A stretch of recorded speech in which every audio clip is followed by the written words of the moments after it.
pelo pastor desta igreja, pastor Cleiton Amorim, sua família. Que Deus continue abençoando o teu ministério aqui nesse lugar. É uma alegria poder cooperar contigo e sobrar pela oportunidade que o Senhor tem de nos franquear o culto da igreja, que a gente sabe que é muito difícil, né, se fazer isso. Pela misericórdia de Deus, nós também dirigimos igreja, estamos ali no setor de 2003, setor de Jardim Campineiro, dirigimos uma linda congregação ali em São Martinho, na divisa ali do bairro Matão, e Deus tem feito coisas grandes.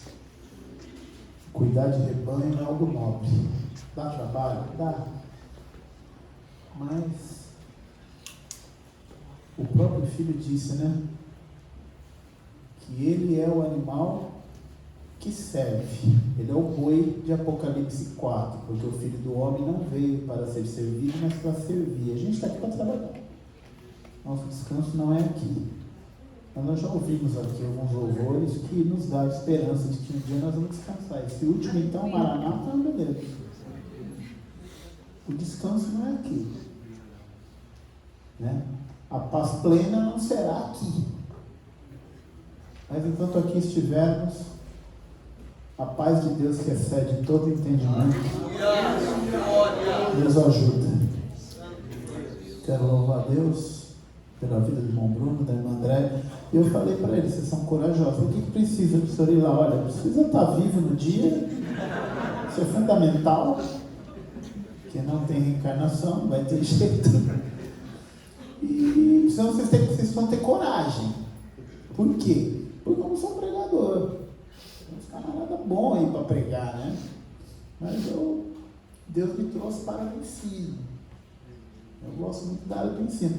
E eu gosto da área do ensino. Alguém pergunta, o senhor é professor? Então, é assim, né?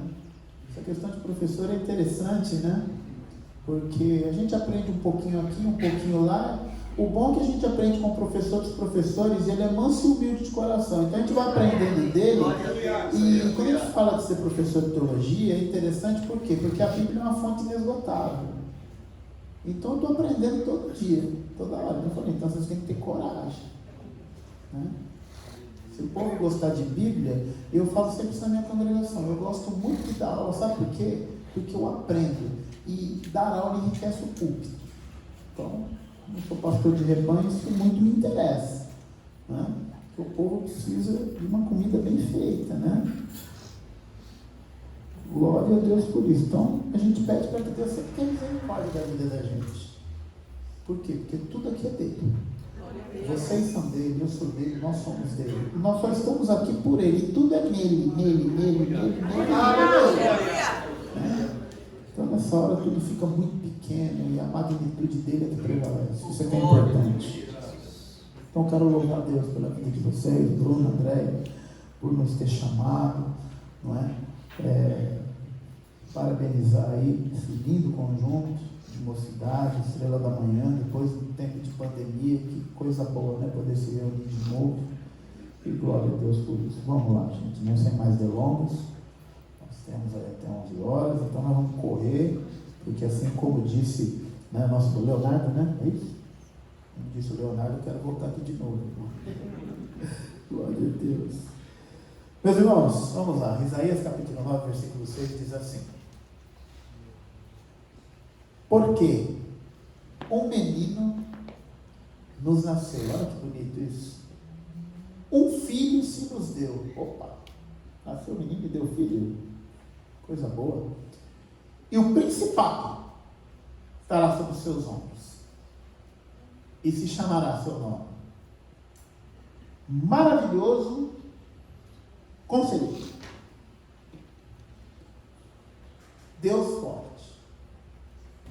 Pai da eternidade. E príncipe da paz. Amém? Podemos assentar.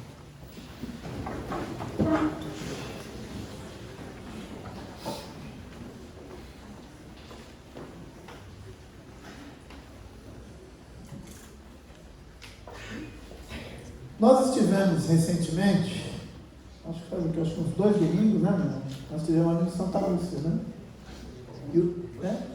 Foi o penúltimo domingo, né? E lá o tema foi Isaías também. Isaías, ele é um livro do Antigo Testamento, e é importante a gente entender que o Antigo Testamento é Bíblia também. O que a gente precisa entender é que o Antigo Testamento, ele é a sombra daquilo que seria o que é perfeito. Por que é importante entendermos isso? Porque o que é a Bíblia? A Bíblia é a revelação de Deus à humanidade. Logo, como que Deus se revela? Pelos seus feitos, pela natureza, pelos seus nomes, não é? O intérprete da Bíblia é o Espírito Santo de Deus. É Ele que nos faz entender a vontade. Alguém fala, queria saber a vontade de Deus na minha vida. Eu falei, a Bíblia pediu o Espírito Santo, que está tudo aqui, que Deus quer para a tua vida, para a nossa vida, que Ele tem para a vida da humanidade. Está tudo aqui. E já foi cantado aqui de manhã que os planos de Deus não se frustram, porque o que está aqui vai se cumprir. Ponto. Agora, qual é o assunto central da Bíblia? Nosso Senhor e Salvador Jesus Cristo. A obra dele de libertação e salvação, que é vicária, que é plena, que é absoluta. Então, isso é Bíblia. E vocês escolheram um tema lindo, maravilhoso, providencial, um tema bastante, que exige muito, ele é um tema bastante teológico, porque você tem que entrar realmente só naqueles 2 ali, ó, porque o menino nos nasceu e o filho se nos deu, só para a gente parar um pouquinho na questão do unigênito e da quinosis, que é a doutrina do auto-esvaziamento e humilhação de Cristo. Só ali uma semana para você tratar desse assunto, como dizia o saudoso pastor Antônio Gilberto. Que tema lindo! E que tema providencial para os nossos dias, para o nosso tempo. Que tema maravilhoso! Se não fosse ele, nós estaríamos aqui nessa manhã. De jeito nenhum. Não haveria motivação. Se você viesse aqui só para me ouvir falar, certamente você não perderia o seu tempo. Mas esse tema é maravilhoso. Ele é fantástico. Mas para que a gente entenda a fundo um pouco do peso que representa a fala de Isaías. Isaías, ele é um profeta cujo o nome dele significa Jeová é salvação. Isaías, ele também é conhecido como um profeta messiânico, também conhecido como uma espécie de quinto evangelista, porque o livro ele é conhecido como uma espécie de quinto evangelho. O livro de Isaías, ele é conhecido como a mini-bíblia. Por quê? Quantos livros tem a Bíblia no Antigo Testamento? 29. Quanto? 39. Assim, o livro de Isaías tem 39 capítulos, na sua primeira parte. E quantos livros tem na Bíblia no Novo Testamento? 27. Assim como o livro de Isaías tem 27 capítulos falando da nova aliança. Este livro, ele tem um cunho muito forte para as nossas vidas, uma vez que Isaías, ele teve um ministério bastante importante, porque ele é conhecido também como um ministério de transição entre Antigo e Novo Testamento. Porque quando nós olhamos para Antigo e Novo Testamento, olhando para a Bíblia, o que a gente entende? A gente entende que o Antigo Testamento termina em Malaquias, o Novo Testamento começa em Mateus. Mas quando nós entramos dentro de um viés teológico, nós entendemos, e prático também, todo mundo aqui sabe o que é um testamento. Testamento é alguém que expressa a tua vontade em vida e registra em cartório, mas a vontade do testamento ela só é feita depois da morte do testador. Você está entendendo?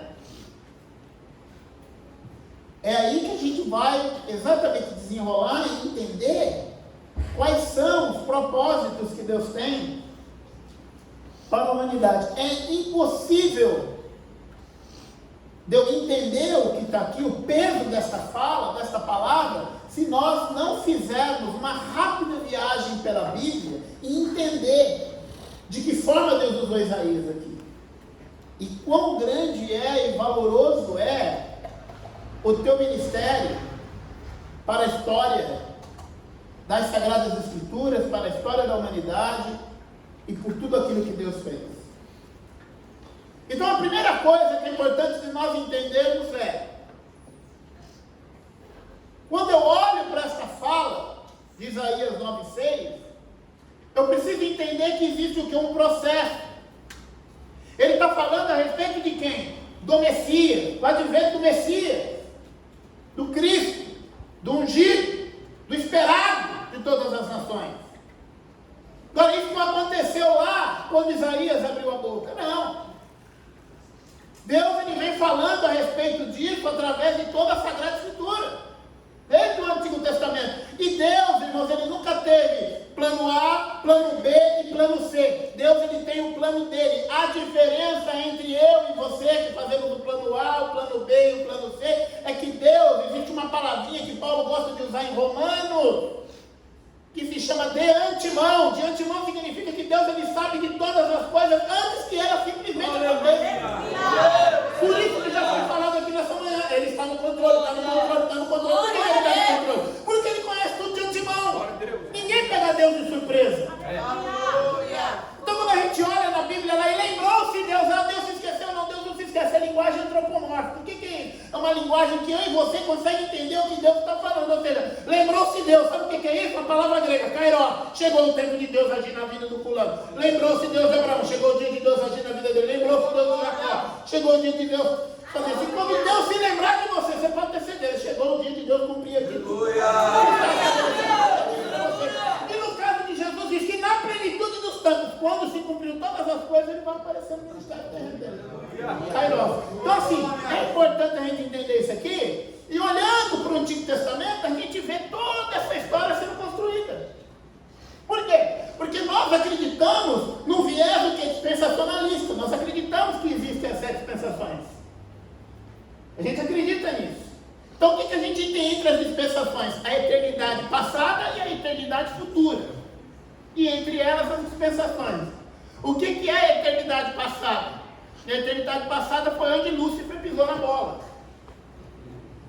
Por isso que para os anjos caídos não tem perdão. Por quê? Porque eles gozaram de uma presença, de um lugar e de uma adoração, de uma magnitude que nem eu e nem você fomos capazes de ver. A Bíblia diz que Moisés contemplou pelas costas, mas um dia nós vamos ver como ele é. Então, é interessante a gente entender esse negócio. Lúcifer foi lá, fez a besteira dele, e o que aconteceu? Ele sai de lá como principal agente, né, anjo de luz. E é importante entender que ângelos, né? Os anjos, eles têm o quê? Eles são como nós em que sentido? Eles têm livre-arbítrio. Eles podem obedecer ou não.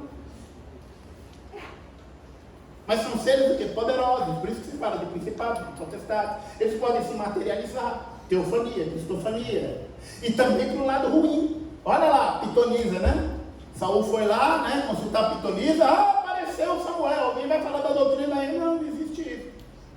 Anjo. Né? O anjo mau. Ele pode se materializar. É espírito. Então, preste atenção. O que a gente precisa entender para a gente saber o peso dessa palavra saída pela boca de Isaías? Vamos lá. E no princípio era a terra, sem forma e vazia. E o Espírito do Senhor parava sobre as águas. Quando chegou o tempo da criação, Deus criou todas as coisas. Depois ele criou o homem. E eu vou correr para a gente não perder muito tempo. Vou correr mesmo. Então Deus cria quem? Como coroa da sua criação, Deus cria o que? O homem. E do homem ele cria o quê? A mulher. Para que ambos fossem o quê? Uma só carne, um só. E colocou eles para dominar sobre todas as coisas. Deu o privilégio a eles de dar nome a tudo. E quando colocaram eles naquele jardim, o Senhor pensou no quê? Diz a Bíblia que tinha o quê? Árvores o quê? Árvore frutífera. Deus pensa no sustento. Falou que o jardim era lindo. Deus pensa no ambiente. Deus não coloca a gente no caos, não, viu, irmão? A gente planta, faz no caos. Mas Deus não pôs ninguém no caos. Colocou a árvore da vida. Sabe por quê? Porque Deus ele quer se relacionar. Ele é transcendental. Ele é tremendo. Ele é muito maior. Ele é um ser supremo. Mas ele quer se relacionar comigo e com você. Então tem a árvore da vida lá no jardim. Mas tem a árvore também o quê? Do conhecimento do bem e do mal. E ela não está escondida não. Ela está bem lá no meio. Porque é uma questão de escolha. Deus não criou robô. Ele criou você, eu e você com o quê? Com fundamentos o quê? De personalidade e de moralidade. Deus ele não criou robô. Imagem e semelhança significa fundamento de personalidade e de moralidade. Deus os criou desse jeito. E ele disse o seguinte: o dia que vocês forem lá, certamente morrerão. Eles caíram naquela conversa de Satanás incorporado em quem? Numa serpente. Por que numa serpente? Quem aqui já foi no zoológico sabe muito bem disso. Você vai no zoológico, você vê leão, você vê tigre, você vê o bicho que for. Mas alguém logo vai surgir no meio daquilo e vai dizer: onde que fica as cobras? Por quê? Porque você começa a ver aquilo começa a se mexer, você fica ali, você passa 5 minutinhos vendo um passarinho, vendo um leão, você tá pronto, você cansou. Mas você entra na sala onde está as cobras, você fica vendo que ela se mexe, você vê a musculatura dela. E lógico, ele vai exatamente se materializar em quem? Em quem vai chamar a tua atenção. Então hoje em dia o que acontece? É diferente? Não. O que ele faz com a humanidade? Ele se materializa em coisas que chamam a atenção da humanidade, vai prender a tua atenção. A minha atenção é a nossa atenção. Por quê? Porque ele quer o quê? Dar um rodo. Falando com um jovem, dá um rodo. Passa um rodo. Não é assim? Me passa mesmo. Não brinca não. Esse bicho aí, bicho é tinhoso. E foi desse jeito que aconteceu com a mulher no jardim. Aí vieram os querubins, qual é a função do querubim? Os querubins, a função dele é exatamente a guarda, né, da santidade de Deus. A santidade de Deus em glória, por isso que eles estão lá em cima da arca da Bíblia. A manifestação de Deus em glória está dentro da arca. Então eles estão lá, bonitinho, certinho. Ó. Enquanto vocês estão aí nessa situação, vocês vão ficar aqui em pecado e vão sair. E o que aconteceu depois? Ali você sai da primeira dispensação, que é a dispensação da inocência. O homem entra na dispensação da consciência, ou seja, agora ele sabe o bem e o mal. E quando o homem sabe do bem e do mal, só acontece desgraça. Por quê? Você já tem Caim matando Abel, Hebreu matando Hebreu. Hebreu não mata Hebreu, viu, irmão? Irmão não mata o outro para ficar no lugar para solar, irmão não mata o outro para ficar no lugar para pregar, irmão não mata o outro para ficar... mas é assim, depois que o Espírito Santo sai da vida do homem, acabou. Tudo que a gente é, porque o Espírito Santo nos faz ser. Se o Espírito Santo sair da nossa vida, acabou. Pois bem, e dali para frente, dispensação o quê? Da consciência. Depois da dispensação da consciência, entra o quê? A dispensação do governo humano. Vê um camarada lá de um caldeiro chamado Nimrod, ele acha que podia construir uma torre e ser igual a Deus. Ele inflama o povo para fazer isso. A Bíblia diz em Gênesis capítulo 11, versículo 1, que todos falavam a mesma língua. Capítulo 11, versículo 6, diz que todas as coisas eram possíveis porque eles tinham comunicação, só que eles estavam fazendo o quê? Uma coisa que não agradava a Deus. Aí houve um conselho, toda vez que Deus se reúne, é um negócio tremendo, né? O Pai, o Filho e o Espírito Santo se reúnem no céu e falam: ei, desçamos e confundamos a Deus. Se eles acham que eles vão ser mais do que Deus, ninguém é maior do que nós. Porque antes que houvesse dia, eu sou. E eu acho que posso vamos lá e vamos colocar a confusão das línguas, xenolada, todos os idiomas que a gente conhece hoje, pronto. Ninguém conversa mais com ninguém, agora eu quero ver eles trabalhar, se eles não entendem o que eu falo. Porque Deus é Deus. Aleluia. Glória a Deus. Mas não tem problema, agora o que nós vamos fazer? Lá do mesmo lugar, onde vem o ruim, vai vir o bom também, porque Deus é assim. Ou seja, ali você já vê o prenúncio, né, de graça, você já vê coisas tremendas acontecendo. Eu nem falei, você vê que eu pulei, não falei de Gênesis 3, que eu vou deixar para depois, né, da semente da mulher, não vamos falar sobre isso agora. Mas aí, o que acontece? O que é interessante da gente entender? Mas está tudo acabado? Não. No capítulo 2 vai vir alguém do mesmo lugar, mas com espírito, com a vontade, não é? Com desejo, com inclinação totalmente diferente. Abrão, cujo nome significa o que? Pai exaltado, vai ter o nome mudado para Abraão, pai de muitas multidões. Ele vai fazer o que? Vai aceitar o desafio de Deus de ir para um lugar que ele não conhece, de ir para uma terra que ele não sabe, vai cometer alguns erros, mas Deus vai se encontrar com ele lá no capítulo 17, vai dizer: Abraão, eu sou o Deus Todo-Poderoso, anda na minha presença, ser perfeito. Deus vai fazer promessa para ele. Por quê? Porque no Antigo Testamento você vai ouvir na era patriarcal, e aqui nós já estamos na dispensação, passamos da dispensação da consciência de Nimrod, dispensação do governo humano, estou correndo, e agora nós já estamos em Abraão, dispensação da promessa ou dispensação patriarcal. O que vai acontecer ali? É o Deus de Abraão, Isaac e Jacó. Agora você vai escutar esse negócio: Deus de Abraão, Isaac e Jacó. Por que o Deus de Abraão, Isaac e Jacó? O Deus de Abraão, um Deus que chama, o Deus de Abraão, um Deus que se responsabiliza por quem chama, o Deus de Abraão, um Deus que faz promessa, o Deus de Abraão, o Deus que conduz a história, o Deus de Abraão, o Deus que está no controle por todo lugar.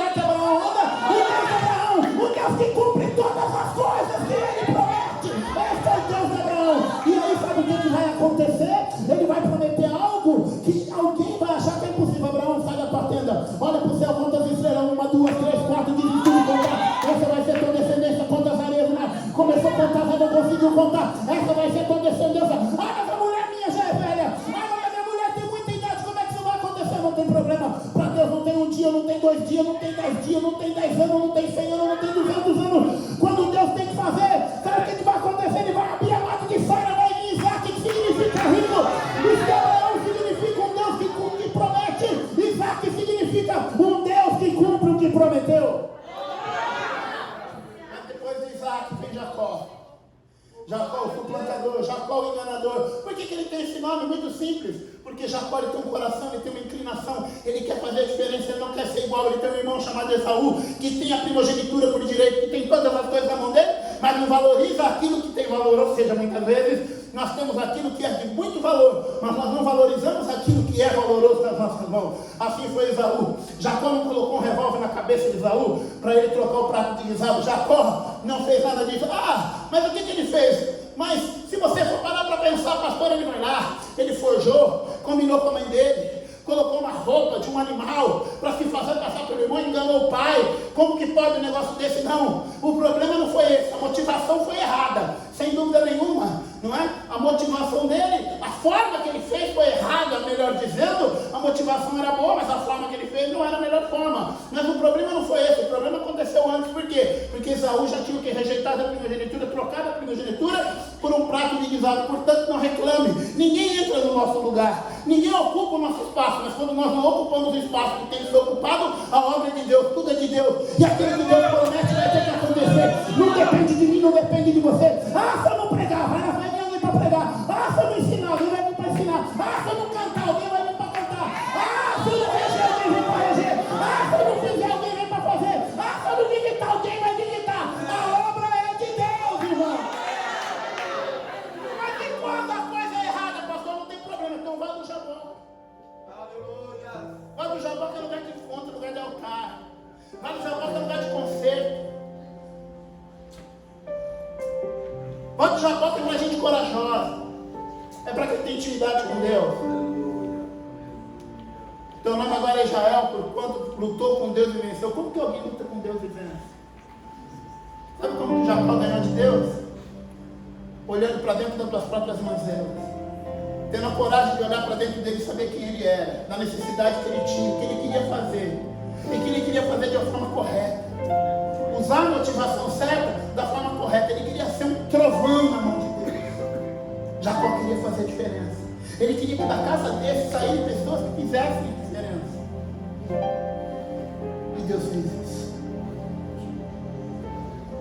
O Vale de Jacó, o Vale de Jabó, que é lugar de Deus mudar o nome, fazer uma nova aliança. Sabe por que eu e você estamos aqui hoje? Porque um dia teve um Vale de Jabó aqui na nossa vida.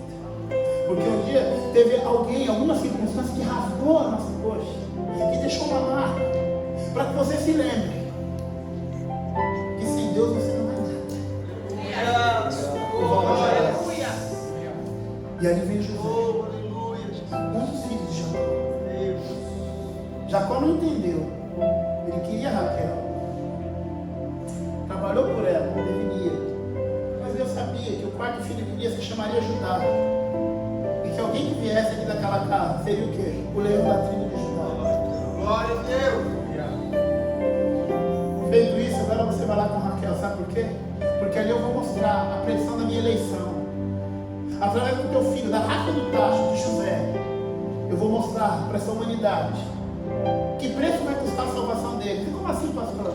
Primeiro, José vai ter um sonho profético, vai contar um sonho, vai ser odiado e identificado pelos seus irmãos, vai ser colocado numa cisterna, vai ser dado como morto, vai ser vendido pelos ismaelitas. Eita Deus tremendo.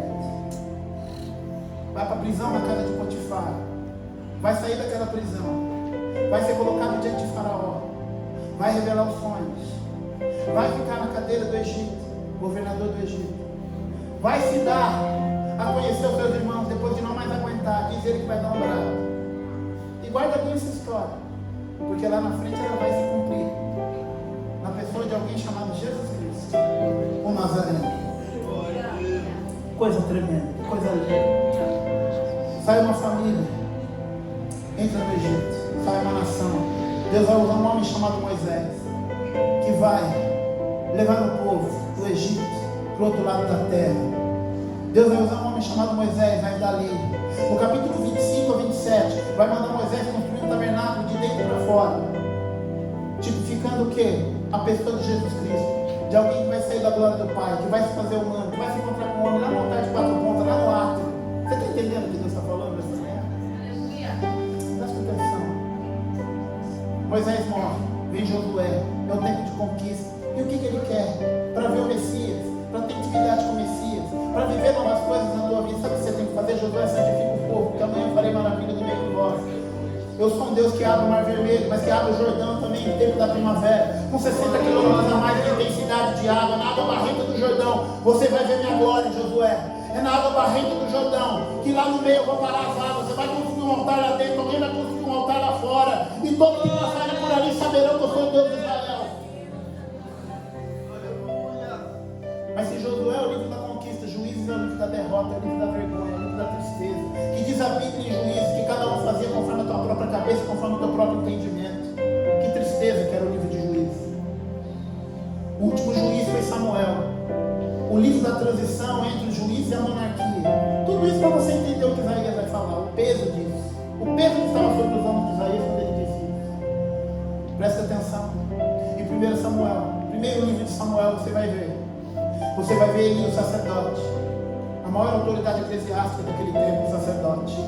Você vai ver Samuel, porque Ana disse que se Deus desse o filho, não seria dela, seria dele. E Samuel está lá e de ano em ano, Ana ia lá e levava uma túnica nova. Sabe o que significa? Não desista do teu filho. De ano em ano, sabe o que significa? Ana sabia que aquele menino lá era um menino da promessa, que ele era um separado para Deus, consagrado para Deus. Sabe o que significa? Eu tenho aqui jovens, quem sabe? Estava numa situação que ninguém dava nada para a tua vida, mas alguém investiu em você, alguém colocou você aos pés do templo, alguém colocou você aos pés do sacerdote, para que você tivesse condição de estar aqui. E Samuel estava sendo preparado para uma grande obra. E esses jovens, vocês não são a igreja do amanhã, vocês são a realidade da igreja. Nós acreditamos que Deus usa jovens nesse tempo ainda, não é? Alguém fez uma pergunta no Antigo Testamento: acabaram os mancebos? Não acabaram, os mancebos estão aqui, os jovens estão aqui.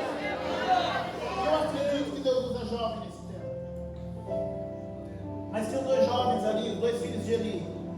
Ofni, cujo nome significa cavidade da mão, Finéias, cujo nome significa boca de serpente, que eram conhecidos como filho de Belial, a personificação de tudo quanto é ruim, que faziam orgias, coisas terríveis na frente do templo. E sabe o que eles fizeram? Foram para a batalha dos filisteus. E ali eles vão viver uma dura lição. Samuel no capítulo 7, versículo 22. 12, melhor dizendo. E pôs Samuel uma pedra entre mim e Sem, e a chamou de Ebenezer, porque até aqui ajudou o Senhor. Ali nós temos 3 lições poderosas, valiosas. As 3 lições do memorial de Mispa. A morte dos filhos de Eli, a situação do contexto de morte traz 3 lições importantes. Primeiro, os filhos de Eli achavam que pelo fato de estar com a arca, ou seja, eles tiveram a arca como um amuleto. Não adianta ter a arca de Deus e não ter o Deus da arca, vai morrer no mundo filisteu. A segunda lição é que os filisteus acharam que podiam brincar com a arca. Ninguém brinca com Deus, essa é a segunda lição. E a terceira arca vai ficar durante 20 anos na casa de Abinadab, não vai acontecer nada. Por quê? Porque alguém que não tem intimidade, alguém que não sabe para que a arca serve, alguém que não tem intimidade com a arca, não sabe, não tem exatamente a condição de estar andando com a arca, não valoriza o que é a arca, não vai ver as maravilhas. Mas diz que ela ficou 3 meses na casa de Obed-Edom e a arca fez coisas tremendas. A arca não mudou, basta você ter atitude diante da arca, você vai ver o que Deus pode fazer. Depois começa o reinado de Davi. Davi tem o seu reinado. Um reinado muito bom. Um reinado que realmente coloca Israel para cima. Davi ele comete uma falha pessoal que não colocou em xeque o teu reino, mas que trouxe uma desgraça, uma miséria para dentro da tua casa. Não vamos discorrer a história para não perder tempo. Mas o fato é, lá no final de 1 Crônicas, você vê Davi falando para Salomão: Salomão, você é homem, meu filho. Você é a parte desta lei. Viva por esta lei, de dia e de noite. E Salomão ele vai fazer isso, vai construir o templo, vai levantar o templo, vai fazer uma oração linda, maravilhosa, no capítulo 6 de 2 Crônicas. Quando ele termina a oração, ele fala para o Senhor: entra para o teu repouso. Não adianta nada que tenha dentro se o Senhor não estiver na casa. Salomão estabelece um reino maravilhoso, mas comete algumas falhas também. Algumas falhas graves. E lá no ano 931, com a morte de Salomão, uma crise vai se instalar ali no reino de Israel.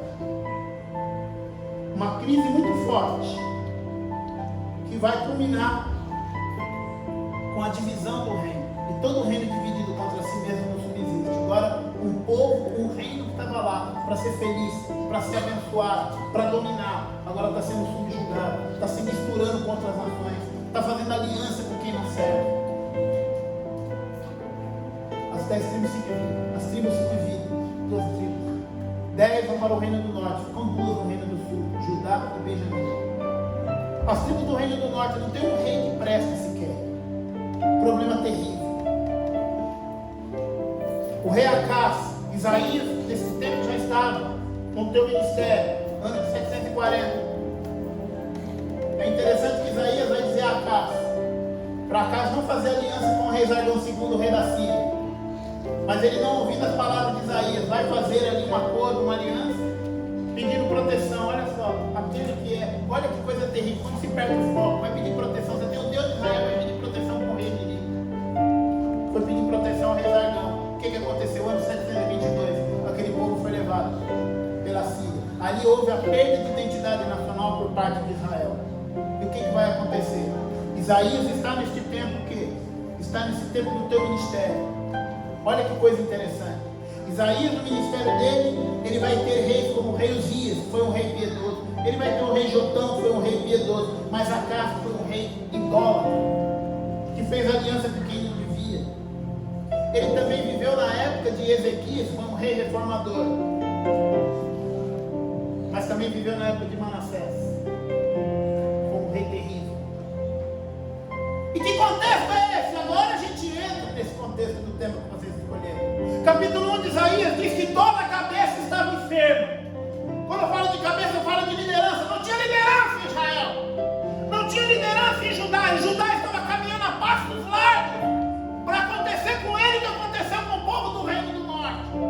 Sabe o que significa isso? O homem não consegue se auto-justificar. Quando Moisés recebe a lei de Deus e dentro da lei ele recebe os 10 mandamentos, é como se o homem olhasse para o espelho nu, cheio de mancha. Ou seja, tudo aquilo que está lá nos 10 mandamentos, não roubarás, não furtarás, não dirás falso testemunho, alguém já tinha feito, não matarás. Ou seja, o homem não consegue por si só se auto-justificar e se auto-redimir. A lei só mostra uma coisa, uma necessidade de um redentor. É por isso que a lei, a Bíblia vai dizer, Paulo vai dizer aos Romanos, a lei é o quê? A lei é um aio. O que é um aio? É um tutor que vai levar a criança até na mão daquele que realmente pode adotar a criança e fazer aquilo que tem que fazer. E preste atenção, irmãos, quem que pode fazer isso? É Jesus que pode fazer isso, ninguém mais pode fazer isso. Glória! Graças a Deus! Aleluia! Mas Isaías se vê numa situação difícil. No ano que morreu o rei Uzias, primo, no dia que morre o rei Uzias, Isaías olha para o caos da nação, para aquela situação,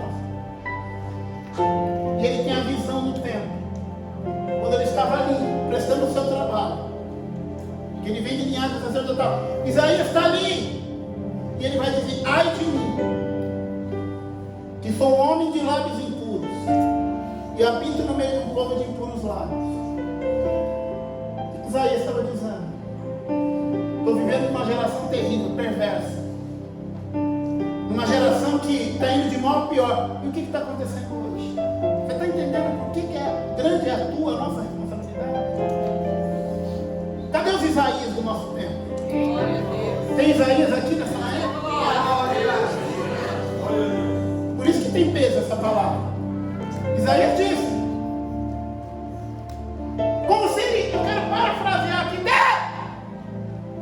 o povo está apostatando, o povo está fazendo aliança com quem não deve, os reis não fizeram o que tinha que fazer. Eu não sou rei, eu não sou nada, eu não tenho de repente a bagagem que alguém tem, mas ó, eis-me aqui, uma coisa eu tenho a vontade de fazer a diferença, eu tenho a vontade de ser purificado para purificar. Na mesma hora diz a Bíblia que veio uma penada na boca de Isaías.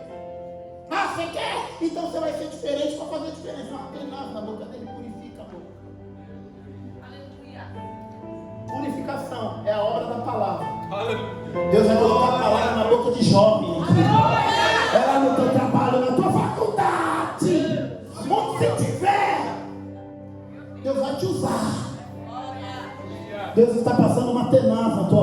nesta manhã.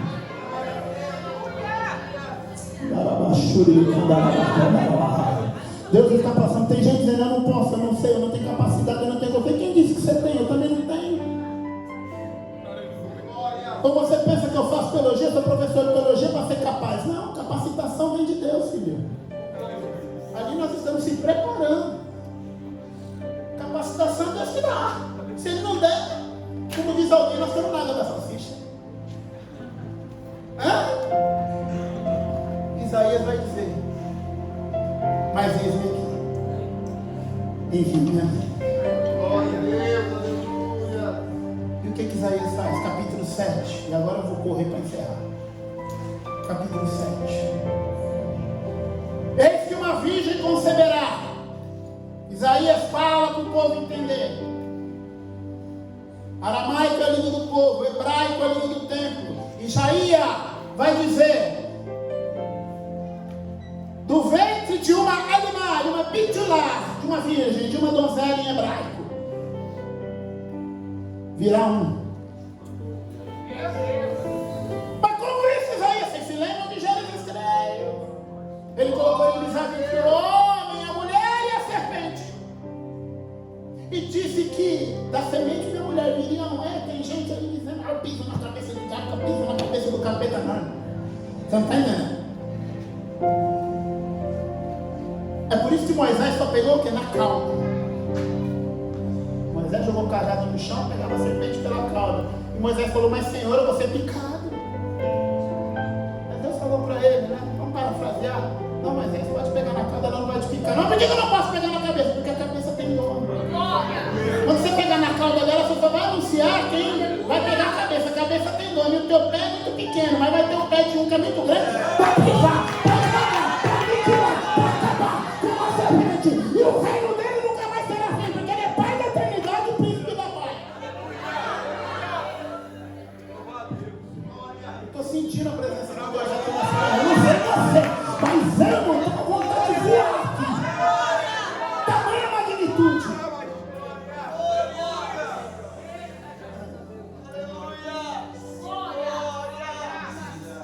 Mas quem será ele? Aí ele vai dizer: porque um menino nos aceita. Que menino? O menino tem que tomar forma do quê? De gente. O que é isso? Por que é um menino?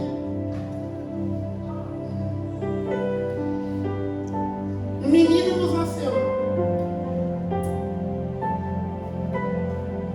Tem que se cumprir. Algo interessante. Que algo interessante tem que se cumprir? Porque naquele mesmo época, naquele mesmo conceito, naquele mesmo contexto, existia um outro profeta de nome Abacuque, cujo nome significa abraço, ou aquele que abraça. Abacuque está com o joelho dobrado, a oração dele começa: até quando? Isaías já estava com jeito, mas o Abacuque não, Abacuque já: até quando? Aí que se lamenta. Essa lista está com o povo falando. Aí vem Deus no capítulo 2, então, tá tudo certo. Vou usar Babilônia. Ah, não! Mas não é assim, eu queria, mas não desse jeito. Também quem disse que Deus faz o jeito que você quer? Aleluia! Quem disse que você determina para Deus quem tem que fazer? Aí Deus fala: não,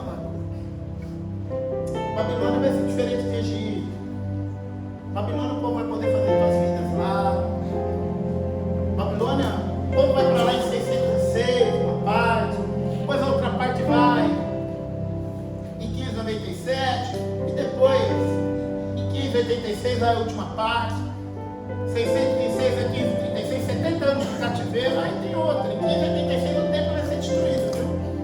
70 anos de cativeiro espiritual também. Por quê? Porque vai demorar para ser reconstruído em 586 a 516, quando o Zorobabel vai reconstruir. Não tem problema. Nesse tempo, muitas coisas vai ser um tempo de oportunidade, vai ser um tempo de abrir sinagoga, vai ser um tempo de se abrir, né?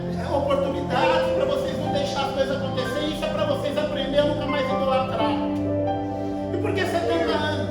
Porque uma vez a cada 7 anos vocês tinham que purificar a terra. Durante pelo menos, não é? Algumas vezes vocês deixaram de fazer isso. 70 vezes vocês jogaram aí um montante de 490 anos aí, vocês deixaram de cumprir. São 1000 anos da história de Israel, e por causa disso vocês vão viver essa situação de 70 anos. Olha o número 7. pedagógico, não vai morrer ninguém não nesse sentido. Fique tranquilo, porque mas a alta corte vai judiar da gente lá, não vai não, Daniel vai estar lá. Ah, mas e o povo? Não tem problema, o profeta das visões vai estar lá. Ezequiel, fica tranquilo. Ó, coisa linda. Glória a Deus. Que coisa, gente. Como Deus faz tudo perfeito. Mas o menino nos nasceu. Porque tinha que ser o quê? Humano. Ele tinha que tomar forma de homem. Humano. Ele tinha que vestir a nossa roupa, nossa pele. E um filho se nos deu. Ah, o que é isso? Como que isso vai acontecer? Êxodo 25 a 27. Moisés começa a construir o tabernáculo de dentro para fora. Começa pelo santo do santo. Por quê? Coloca a arca lá dentro. Faz ela em madeira. Por que madeira? Porque a humanidade é do filho. O escritor aos Hebreus vai dizer o seguinte: ele se fez menor que os anjos por um tempo. O pai olha ali no céu, um querubim, um serafim, o arcanjo, Miguel. Nenhum deles é capaz de fazer essa obra. O homem não é capaz de fazer sozinho. Ele fala: filho, vai lá e cumpre. Só que o menino vai nascer, mas o filho vai se nos dar. Por quê? Porque o filho é o unigênito. Unigênito significa monogênito. Monogênito, ou seja, do único gene, da mesma genética, com o mesmo DNA, com os mesmos atributos. O que é isso? Ele é onipotente, onipresente, onisciente, ele é eterno, ele é infalível, ele é inerrante, ele é soberano, ele é imutável. Oh, glória a Deus, toda a plenitude estará nele. O menino nasce, mas o filho é dado, é doação, é uma doação. O que é o Antigo Testamento? Uma mulher grávida. Como é que chama essa barriga? Misericórdia. O que significa misericórdia? Quando Deus impede que eu receba o mal que eu mereço. O povo fez tudo de ruim e merecia o mal. Mas Deus coloca tudo naquela barriga do Antigo Testamento chamada misericórdia, o quê? Uma coisa chamada graça. Glória a Deus. Aleluia. Que é aquilo que eu não mereço. Você não merece. Que nós merecemos. É a graça. Mas essa profecia é maluca. Que o trono de Davi acabou. A família de Davi acabou. Capítulo 11 ele diz: do rebento da casa de Jessé, das suas raízes um renovo repousará sobre ele o Espírito do Senhor, o Espírito de sabedoria, o Espírito de entendimento, o Espírito de conselho, o Espírito de fortaleza, o Espírito de conhecimento, o Espírito de temor. Deleitar-se-á no temor do Senhor, não julgará segundo a vista dos olhos e nem repreenderá segundo o ouvido dos ouvidos, mas julgará com justiça os povos, decidirá com equidade a favor dos mansos da terra, ferirá da terra com vara, com boca dos povos dos seus lábios, matará o perverso. A justiça será o fim dos seus homens, a fidelidade o fim dos seus filhos. Sabe o que ele estava dizendo? Aleluia. Meu plano está aí desde sempre, desde a eternidade. E não há nada que possa impedir. E como vai ser feito isso? Isaías 40. Vai nascer um menino chamado João, que significa graça e paz, que vai receber o nome dos homens, chamado Batista, que é aquele que batiza para o arrependimento. E o que ele virá fazer? Ele vai endireitar os caminhos tortuosos. E que caminhos são esses? O caminho do judaísmo falido, no final do período interbíblico. Ele vai vir para destruir a vã filosofia implantada pelo período helenístico, porque Alexandre o Grande achava que o futuro do mundo estava no conhecimento. Ele vai vir para derrotar os adeptos de quem? Jesus, quando ele vem na plenitude dos tempos, ele vem num contexto que tem o que? Os zelotes, que arrastavam um caminhão por causa dos romanos. Os essênios místicos, coloca um copo de água em cima do teu rádio. Os herodianos adoravam Herodes. E na plenitude do tempo Jesus veio. E veio para quê? Porque o grande problema do judaísmo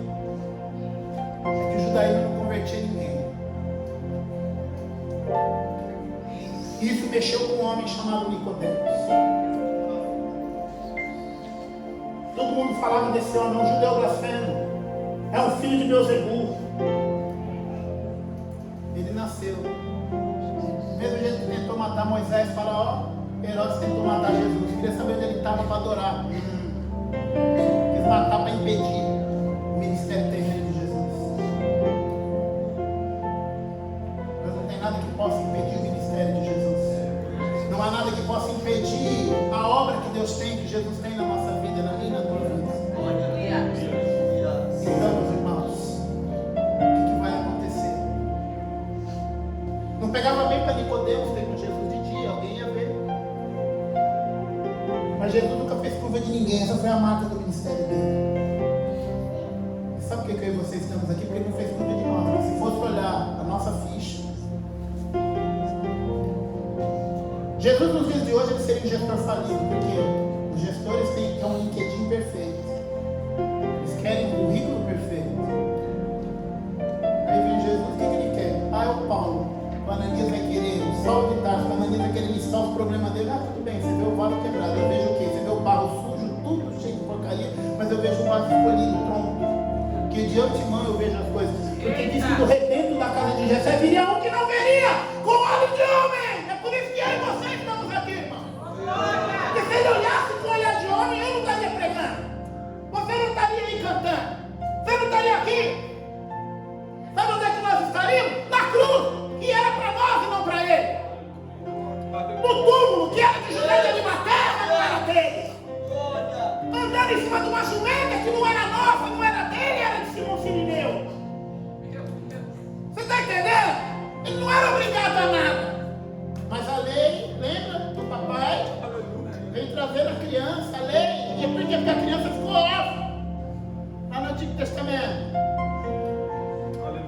Aí, é que eu vou encurtar. Nicodemos começa a falar com Jesus. Ô Rabi,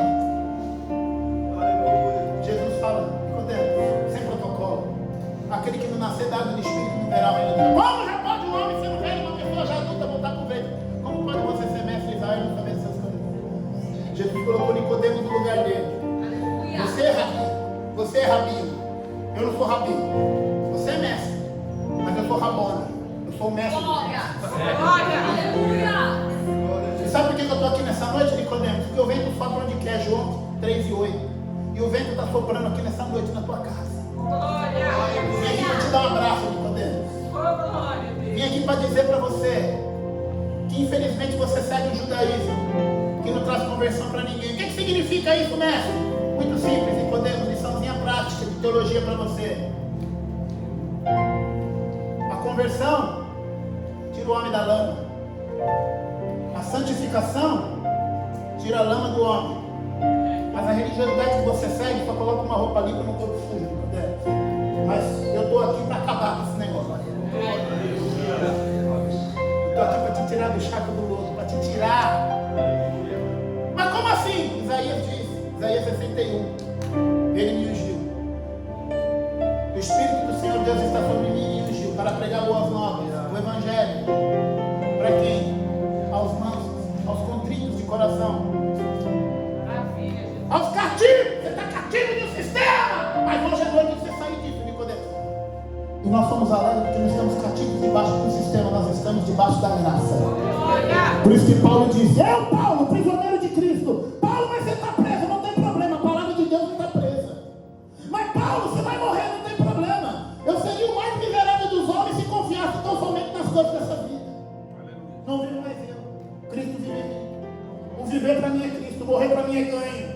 Isso é Evangelho. Nicodemos, o vento está soprando aqui nessa noite. E quem sabe Nicodemos pergunta: mas por quê? O senhor veio aqui? Porque Deus amou o mundo de tal maneira que enviou o teu Filho unigênito para que todo aquele que nele crê não pereça, mas tenha vida eterna. Sabe o que é isso? O Evangelho de João começa: e no princípio era o Verbo, e o Verbo era Deus, e o Verbo estava com Deus, e o Verbo se fez carne. Para quê? para que ele seja um maravilhoso conselheiro, Deus forte, Pai da eternidade, príncipe da paz. Toda a verdade estaria nele. O que significa isso? Tabernáculo de dentro para fora. O filho sai da glória do Pai, passa pelo santo lugar, ou seja, ele saiu do santo do santo, passa pelo santo lugar. O que é o santo lugar? É a humanidade de Cristo. A mesa dos 12 pães da proposição, João 6. Eu sou Jesus, o pão vivo descido do céu. E o que eu vim fazer? Eu vim para ficar o quê? Suportando, está por detrás, dando suporte às igrejas. Eu sou aquele que está atrás dos 7 castiçais de ouro e que tem na minha mão as 7 estrelas, que são os 7 pastores.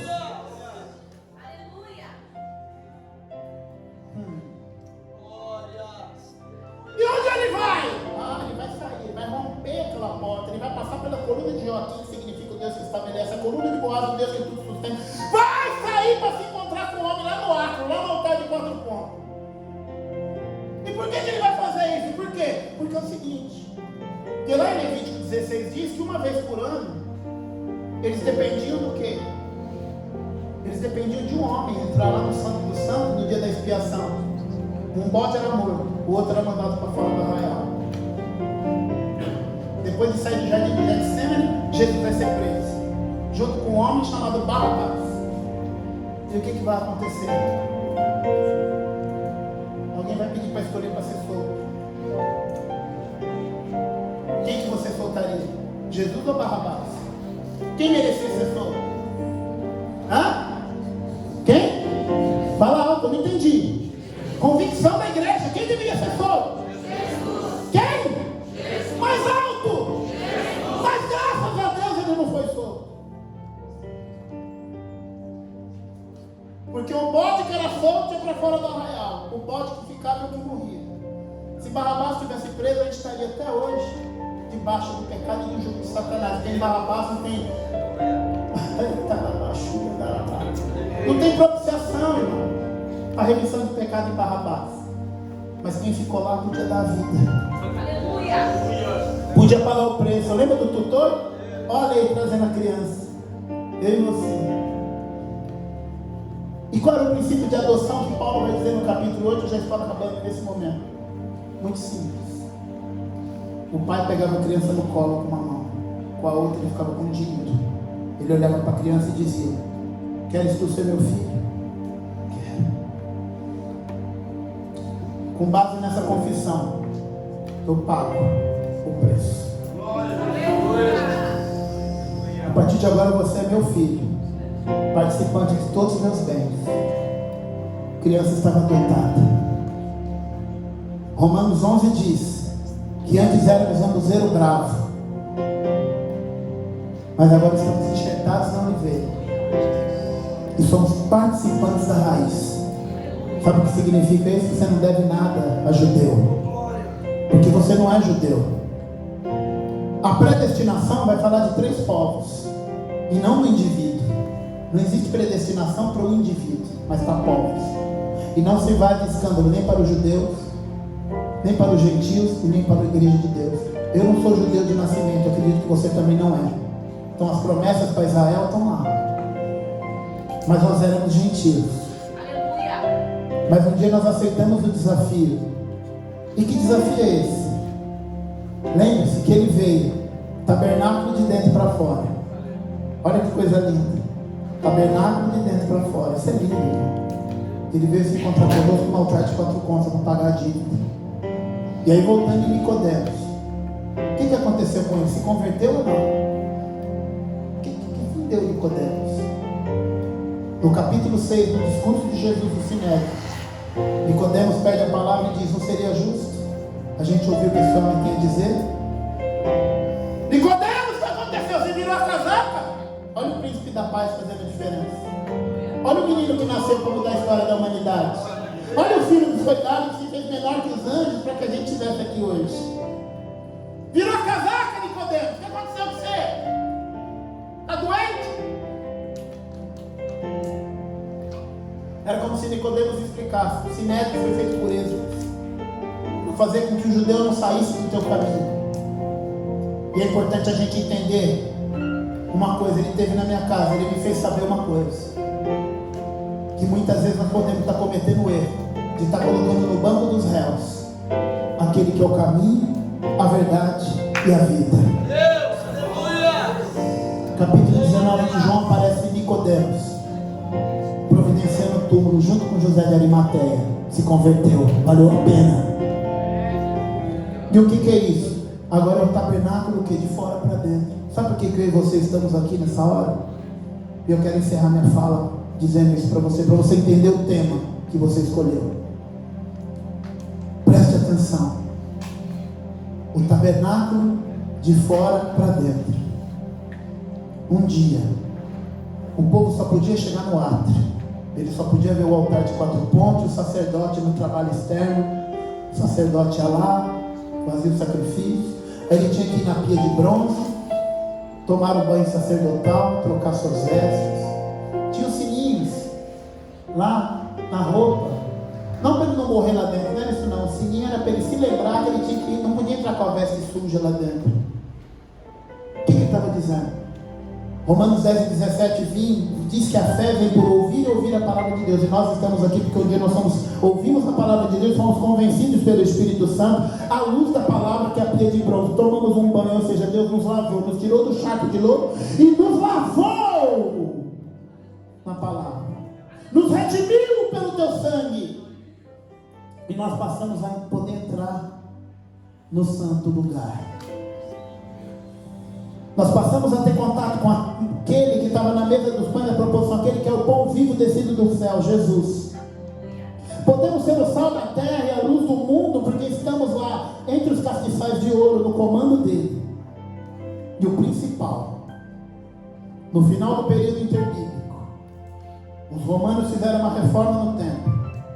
Aumentaram a altura do templo e aumentaram a espessura do véu. Flávio José diz no livro A História dos Hebreus que 2 animais puxando dos 2 lados não rasgavam aquele véu. Mas nem precisou, porque ao som de uma palavra em hebraico, tetelestai, ele disse: Pai, está consumado, a ti eu entrego o meu espírito. E por que ele fez isso? Porque ele sabia que no dia 25 de setembro, numa manhã, teria um monte de jovens aqui no Mauro Marcondes, ali do Santa Lúcia, do Metanópolis, jovens lavados e remidos no sangue dele, que estariam louvando o nome dele, cantando Maranata, pedindo para ele voltar. E é bem verdade que ele foi para o madeiro, e aqui eu peço licença ao pastor para que você se coloque de pé. E ali ele foi para aquele madeiro. 3 horas da tarde ele bradou: Tetelestai, entrega o meu espírito. Antes das 18 ele foi sepultado, para não estragar a Páscoa de ninguém. Dimas e Simas estavam naquela cruz, os 2 malfeitores, um blasfemando e o outro sabendo que ele estava na cruz do meio. E ele disse: Pai, lembra-te de mim quando entrares no teu reino. Lembra-te de mim quando entrares no paraíso. E naquele mesmo dia, o Senhor foi lá no Hades, no lugar dos mortos. Levou o cativo o cativeiro. Ele pegou todo o seio de Abraão, levou para o paraíso. Deu dons aos homens, como está em Efésios 4:8. Presta atenção nisso. E é como eu vejo o malfeitor da cruz com a tesoura na mão. Deus pega o malfeitor da cruz que acreditou, colocou ele com a tesoura e falou: tá vendo essa fita? Vai inaugurar o paraíso, mas segura, não corta não, que vai ter gente que vai vir para essa inauguração. Ele vai lá no Hades, e aí vai se cumprir o que está em Mateus 16: João, e a porta do inferno não prevalecerá contra ela, Pedro. A morte, o lugar dos mortos não pôde deter. E aí que diferencia Jesus dos demais? Todos aqueles que morreram continuam lá, mas ele foi e ele voltou. Ele foi, mas ele reviveu, ele é ressurreto. Nenhum outro voltou. Apareceu por cerca de 40 dias a cerca de 500 pessoas. E por que no 40º dia ele aparece de uma forma derradeira, dizendo: permaneçai em Jerusalém até que do alto receba o revestimento de poder. E estavam todos reunidos no mesmo lugar. Coisa linda. E diz que veio o som como de um vento impetuoso e tomou a casa. A casa ficou cheia.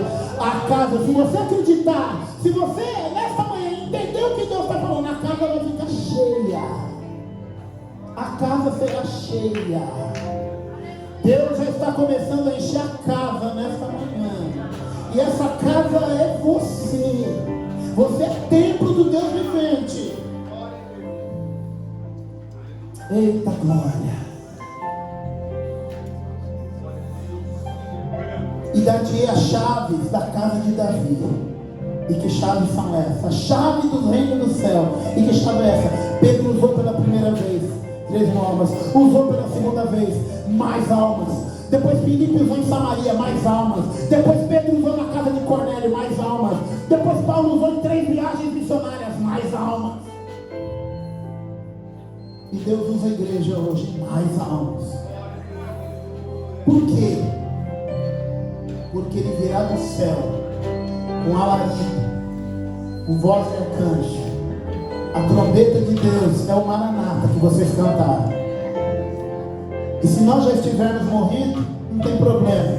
Vamos viver a experiência de Jó. Eu sei que o meu Redentor vive. Oh glória. Mas se formos arrebatados, teremos o nosso corpo glorificado. Apocalipse 1 é o que nós pregamos hoje, as coisas que nós vimos. Apocalipse 2 e 3, o tempo presente. Apocalipse 4, a igreja arrebatada. Apocalipse 5, a igreja glorificada como Cristo glorificado. Apocalipse 6 a 18, a grande tribulação. E o que vai acontecer nessa época, irmão? Sabe o que vai acontecer? Você que é jovem, que abre mão de ir no clube hoje, que abre mão de um churrasquinho hoje para vir aqui no congresso, sabe o que vai acontecer? Você vai estar lá, no tribunal de Cristo. Essa roupa sua não vai existir mais, novas vestes. Coroa, galardão. Lembra daquele domingo? Eu estava lá. Ele vai dizer para você, lembra daquele domingo que ele louvou? Eita, eu ouvi, eu estava aqui, ó. Valeu a pena, hein? Receba o teu galardão. E depois? Nós vamos se assentar numa mesa linda. A ceia das bodas do Cordeiro. Estaremos com ele. O diácono vem aqui uma vez por mês, mas naquele dia é ele mesmo. Ele vai nos receber naquela mesa. Aí eu sinto a presença de Deus. E quando a gente estiver saciado, sabe o que ele vai dizer? Agora vamos para uma grande missão. Porque eu sou o Pai da eternidade e o Príncipe da paz. O meu reinado não terá fim. Vocês vão participar disso. Porque a humildade precede a honra.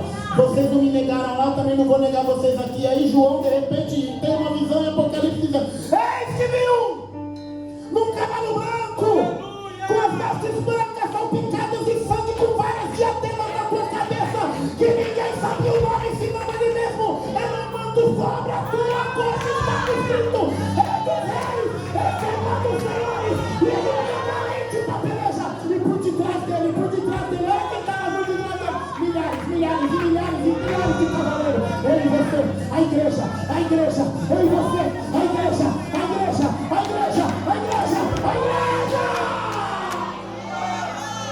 E eles que viviam nos céus e na terra. E na cidade não tinha luz, porque ele era a própria luz. E na cidade não tinha santuário, porque ele era o próprio santuário. E todos aqueles que estavam com o nome escrito no livro da vida do Cordeiro, lá estavam.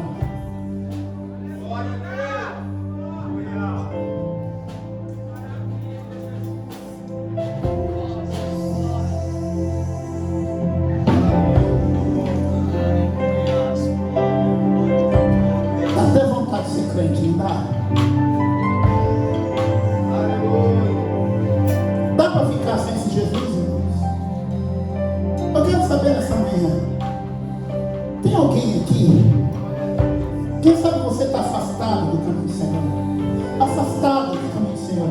A pandemia passou, Deus te livrou. Deus quer escrever uma nova história na tua vida. Tem alguém aqui nessa manhã que Deus quer voltar para o Senhor? Se tiver, faça assim com a tua mãe. Porque Ele está vindo essa manhã para te abraçar, para te acolher. Ele quer ter contigo.